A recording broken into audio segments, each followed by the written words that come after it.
The meeting is now live. Mr. Chairman, we are live and recording. You may gavel in the meeting when ready. Thank you. Good morning. The open meeting for the Federal Election Commission for March 14th, 2024 will come to order. We have 3 substantive items on our agenda today. The first is Draft Advisory Opinion 2024-01 by Texas Majority PAC. We have counsel for the requester. If you don't mind coming on up to the table, we'd appreciate it. And from the Office of General Counsel, we have Ms. Lindsay Burden, Mr. Robert Knopp. We discussed this at the last open meeting, but maybe for everyone's benefit, if we could get maybe a same presentation or an abbreviated version of where things stand on the drafts. Thank you, Mr. Chairman, and good morning, commissioners. Before you are agenda documents 2408A and 2408B, which are draft responses to an advisory opinion request from Texas Majority PAC. The requester asked several questions regarding its proposal to hire vendors and canvass potential voters, namely whether canvassing literature and scripts and their associated costs are public communications, coordinated communications, or coordinated expenditures, and whether the requester can provide data acquired during the canvass to a federal candidate or party committee at less than fair market value. Draft A concludes that the canvassing literature and scripts are public communications and coordinated communications. The cost to produce and distribute those communications are not coordinated expenditures because they are for coordinated communications. Draft A further concludes that if the requester provides the data acquired during its paid canvass to a federal candidate or party committee at less than its fair market value, it will result in an in-kind contribution to the candidate or party committee. Draft B concludes that the canvassing literature and script are not public communications and as a result are not coordinated communications. Further, the cost to produce and distribute the canvassing literature and scripts are not coordinated expenditures because they are for communication. Finally, Draft B concludes that if the requester provides the data acquired during its paid canvass to a federal candidate or party committee at less than its fair market value, it will result in an in-kind contribution to the candidate or party committee.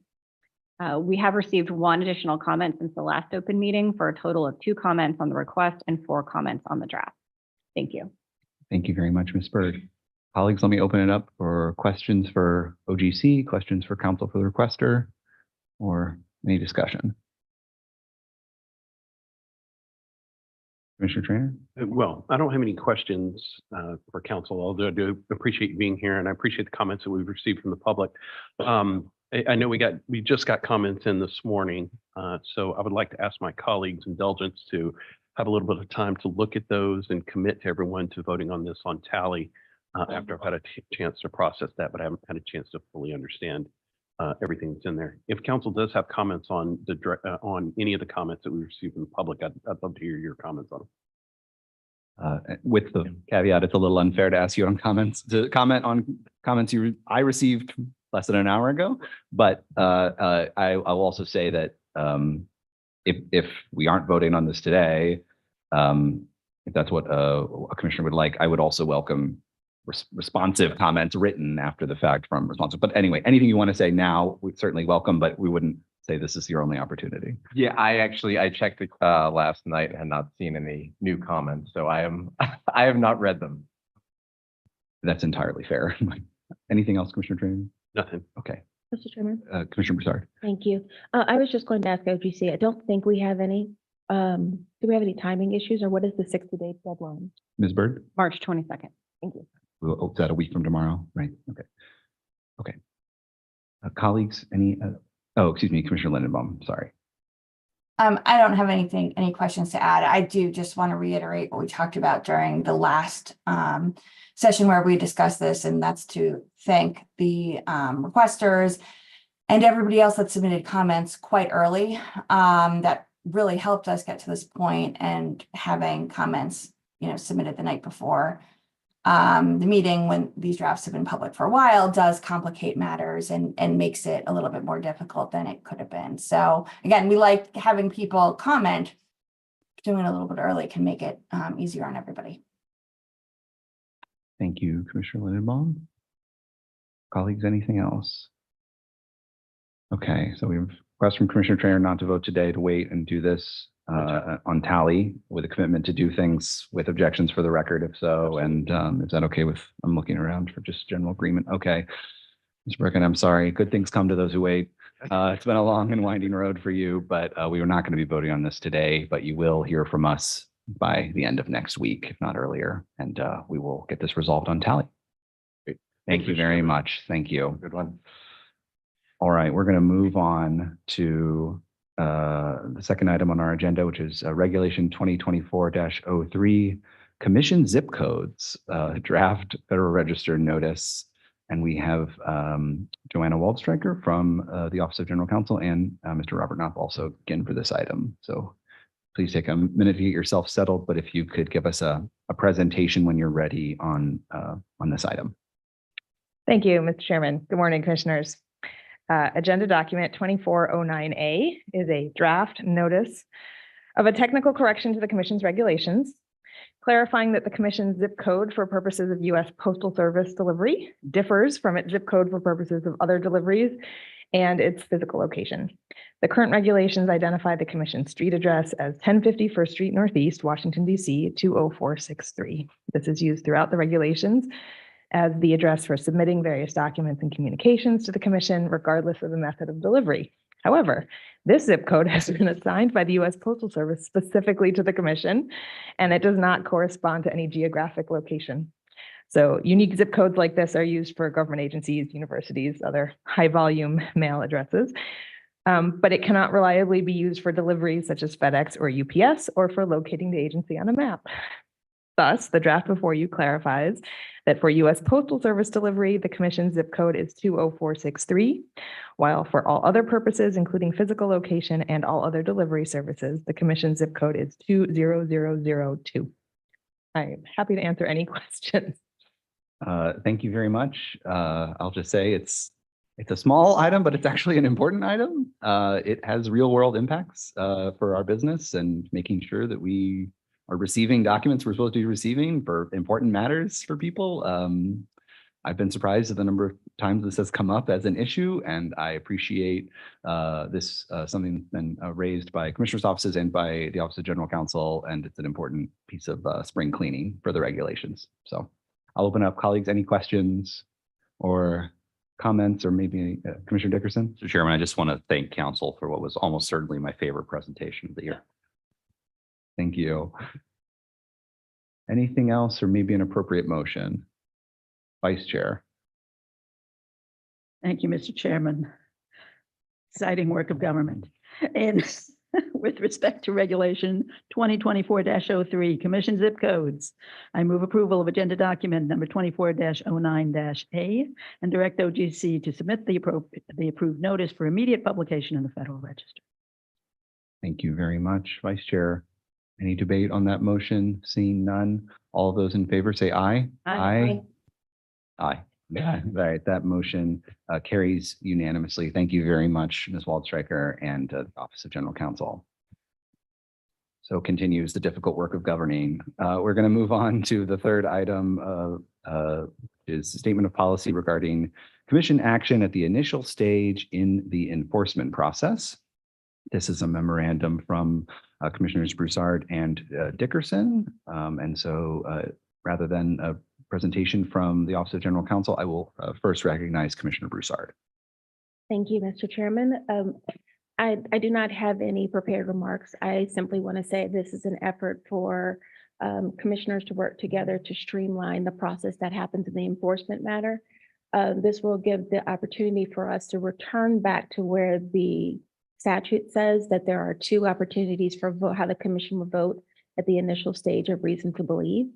I believe that this will overall help the agency in improving the continuous improvements of the efficiencies that the enforcement division has been moving towards, and dramatically improve on the great work that they've been doing all along, but definitely during the last 3 years that we've all been working together. And I look forward to helping my colleagues and working with OGC and further implementing this. I do have one final thing to say, that while this is put forth by myself and Commissioner Dickerson, this is not personally Shauna Broussard's brainchild. This is something that has been talked about among the building for a period of time. So you should give credit where credit is due. So let me look to my left That's funny because where what my party is. And say also, thank you for originating that idea, at least for me, to the vice chair. And I also want to say thank you to Commissioner Dickerson. We continue to work on these projects that we both have a common interest to, and it's always a pleasure to work with them on these things. So thank you, Mr. Chairman. Thank you, colleagues. Mr. Chairman. Commissioner Dickerson. Prepared remarks is probably a stretch, but I did have a couple things I wanted to say. The Federal Election Campaign Act asks us to do only one thing at the initial stage. It asks us to decide whether 4 commissioners agree that there is reason to believe a violation of the act has occurred or is about to occur. And if not, our work is done. Despite this simple task, the commission has, with good intentions, drifted from the binary decision anticipated by the act. We've adopted at least 7 possible outcomes, several of them ad hoc, and commissioners often engage in lengthy, complex voting to ensure that our views are captured on the vote certification. These fine distinctions, as far as I can tell, are virtually unintelligible to the outside world and a source of significant confusion to commentators and the courts reviewing our work. As Commissioner Broussard mentioned, this is another in a line of, at least in my view, common sense efforts to harmonize where there's agreement, and to put the commission back on course and align our practices with the statute. Going forward, the commission will take an up or down vote on reason to believe, and we will commit our views to writing either through factual legal analysis or statement of reason, as the DC Circuit has instructed us. It's my sincere hope that this will simplify our decision-making, both for the Office of General Counsel, which I will say has been put in a very difficult position, divining a long line of commission precedents that are not always harmonious, and allow them to simplify their own internal processes, which will hopefully be a source of efficiency and some relief from their duties, while making our own decisions clear and our reasoning more transparent to the public. Those are my reasons for proposing this, and I thank Commissioner Broussard, as always, for her efforts. Thank you very much, Commissioner Dickerson. Turn over to the Vice Chair. Thank you, Mr. Chairman. I agree with everything that both my colleagues have said, and thank my colleague for the acknowledgement. This is something that I suggested a while back, and I'm wholeheartedly in support of this. I appreciate my colleagues' efforts to streamline the process. I think the notion of finding no reason to believe dates back to the 70s. I think the commission, when I first started looking into this issue, this process has been going on for a very, very long time. And commissioners and staff have turned themselves into pretzels trying to figure out, well, is no reason to believe really a higher standard than dismissal. But I don't think I've ever seen a court say, well, the commission not only dismissed this matter, they found no reason to believe that the law was violated. And I'm pretty sure I never saw a respondent put that in a press release because their constituents wouldn't understand it. So I am wholeheartedly in support of this simplification. It's going to make our lives easier. It's going to make council's life easier. I think, as colleagues have said, it'll make the process more comprehensible. I do want to note that, again, we always love getting comments. We did get a late comment on this last night. And while I appreciate the comment, I want to respectfully disagree with the comment and perhaps reassure the commenter that I don't believe that anything in this document will preclude the commission from closing the file after a split vote, should that happen. I don't think anybody else thinks that it will preclude us from doing that. So hopefully that will reassure the commenter that files will continue to close. And I thank you, Mr. Chairman. I'm happy to support the document. Thank you very much, Vice Chair. Colleagues, anything else? Not maybe an appropriate motion. Commissioner Dickerson? Thank you. In LRF 1455, a statement of policy regarding commission action in matters at the initial stage of the enforcement process, I move approval of agenda document number 24-10-A and directed submission to the Federal Register for immediate publication. Thank you very much, Commissioner Dickerson. Colleagues, any debate on that motion? All right, seeing none, all of those in favor say aye. Aye. All right, that motion carries unanimously. Thank you very much, colleagues, for your work on that item. Before we close out, I want to take a brief moment to again recognize someone who is departing the agency coming up. Agency of 300 people. Every absence, every departure feels felt, I think, more than at bigger organizations. We are soon losing the services of Ms. Rakita Morcom from the audit division after about 24 years, maybe just shy of 24 years of service, having started as an auditor in the year 2000. I've said it before, and I'll say it again, that the problem with hiring extremely talented people is they're very difficult to hold on to, and we will be losing her services to another agency in the future. But we appreciate very much people's dedicated service to the agency, especially for such a long period of time. It hurts to lose people with that kind of institutional knowledge about the history of the commission, but we wish her very, very well in the future. And I know she has a lot of great things ahead of her. With that, Mr. Staff Director, let me ask, are there any management or administrative matters that we need to discuss today? Mr. Chairman, there are no such matters. Thank you very much. With that, we are going to adjourn. Stand by.